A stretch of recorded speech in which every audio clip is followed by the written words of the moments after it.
মৌত কারো কাছে মিস কল দিয়ে আসে না। দুনিয়ার কোনো ব্যক্তিত্ব নাই, একজন ব্যক্তিত্ব ছিলেন, মৃত্যু যার কাছে পয়লা আসতে হয়েছে।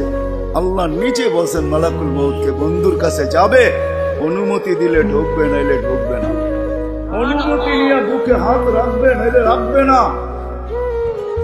আমার বন্ধুর অনুমতি ছাড়া হাত রাখবে না বুকে। একজনই দুনিয়াতে ব্যক্তিত্ব ছিল যার কাছে অনুমতি নিয়ে আসছে, কারো কাছে আজ পর্যন্ত অনুমতি নিয়ে আসে আর আসবেও না। সত্য এটাই।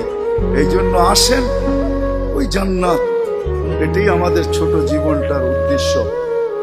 এই জন্যই আল্লাহ ডেলি ডাকে, 5 বেলা ডাকে, গ্রান্টির দিয়া ডাকে, সিল লাগা ডাকে। ইদা সালুহা সালুহা সাইরুল আমাল। 5 ওয়াক্ত নামাজ যদি এই উম্মত কমপ্লিট করে দেখাইতে পারে, আল্লাহ আমাদের নবীজির সাথে ওয়াদা করছেন, আমিও আপনার উম্মতের জীবনকে কমপ্লিট করে দেখাই।